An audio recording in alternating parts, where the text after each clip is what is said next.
দেখো মূলো শাকটা কত সুন্দর করে কেটেছি। এবারে লবণ দিয়ে দিলাম, এবার হলুদ দেব, যে হলুদটাও দিয়ে দিলাম, এবারে লঙ্কাটাও দিয়ে দিলাম। মূলো শাক রান্না করেছি কী দিয়ে বলো তো? কালো জিরে সোমবার দিয়েছি, আর কিছুই না, আর লঙ্কা আর হলুদ লবণ তো দিতেই হয়। এরপরে পুঁটি মাছটা ভাপা করব। সর্ষে লঙ্কা জিরে বাটবো, বেটে ভাপা করব পুঁটি মাছটা। এদিকে শিম ভাজাও হয়ে গেছে, ভাতও হয়ে গেছে। ভাতটাও দেখিয়ে দিচ্ছি, এত গরম তো তাই সাবাসি দিয়ে। আর মাছের মধ্যে ধনে পাতা দেবো, লঙ্কা দেবো, কেটে রেখেছি। এরকম করে মূলো শাক কে খেতে ভালোবাসো বলো? আমি তো খুব ভালোবাসি, প্রায়ই করি মূলো শাক। এখন নতুন নতুন ভালো লাগবে, তারপরে কি বলো তো, আর ভালো লাগবে না। এবার কড়াইটা বসিয়ে দিলাম, তেল দিয়ে দিচ্ছি, সর্ষের তেল। কিছুটা মাছ ভেজে রাখবো আর কিছুটা রান্না করব। এদিকে তেলটাও গরম হয়ে গেছে, একটু মাছ দিয়ে দেবো। এদিকে আমার সর্ষে বাটাটাও হয়ে গেছে, সর্ষে জিরে আর কাঁচা লঙ্কা। এই টমেটোটাও কেটে নিলাম চাকুর সাহায্যে। এদিকে মাছ ভাজাটাও হয়ে গেছে, তুলে রাখছি। মাছ ভাজাটাও তুলে রাখলাম। এবারে একটু জিরে ফোড়ন দিলাম, এবারে টমেটোটাও দিয়ে দিলাম। এবার এই মশলাটা মাছের মধ্যে দেব। এবারে মশলাটা দিলাম মাছের মধ্যে, একটু সর্ষের তেল কাঁচাটা দিয়ে দিলাম। এবার ভালো করে মেখে ওর মধ্যে দিয়ে দেবো।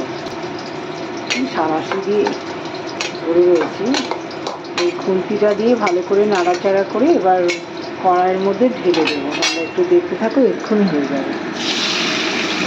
দিয়ে দিলাম। এইভাবে ভাপা করি আমি। টমেটো দিলাম কেন? টমেটোটা দিলে একটু লাল হয় এই জন্য। আর এই মাছে না একটু তেল বেশি না দিলে ভালো লাগে না, তেল তেল করে রান্না করলেই বেশি ভালো লাগে। এবারে না মশলা ধোয়া জলটাও দিয়ে দিচ্ছি। এবারে একটু ধনে পাতাটাও দিয়ে দিলাম। ব্যাস হয়ে গেছে।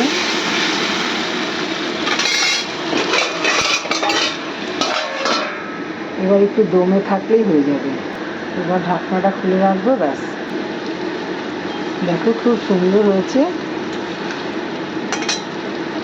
একদম কমপ্লিট হয়ে গেছে রান্নাটা। দেখলাই তো, আমি বেশি কিছু করিনি আজকে। ভাপা করেছি, আর শিম ভাজা, আর শাক, আর এই মাছ ভাজা, আর কিছু না। আজকে ডালটা মনে হচ্ছে করতে হবে না।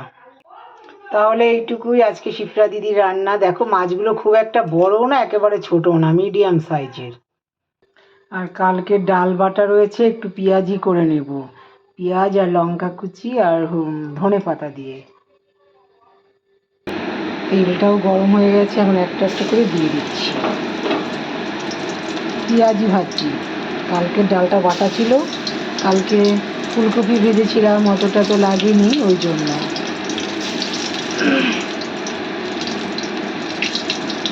তোমরা কারা কারা এরকম বড়া ভাজা খেতে ভালোবাসো, তারা শিপ্রা দিদির বাড়িতে চলে আসো।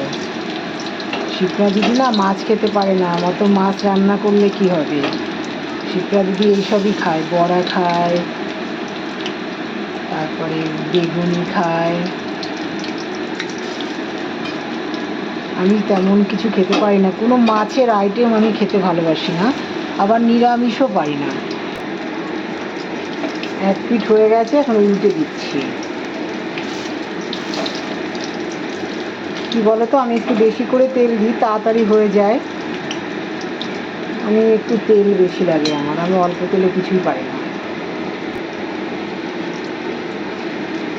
বেশ কড়া করেই ভাজবো, লাল লাল করে ভেজে নেব। সুন্দর করে লাল করে ভেজে নিলাম।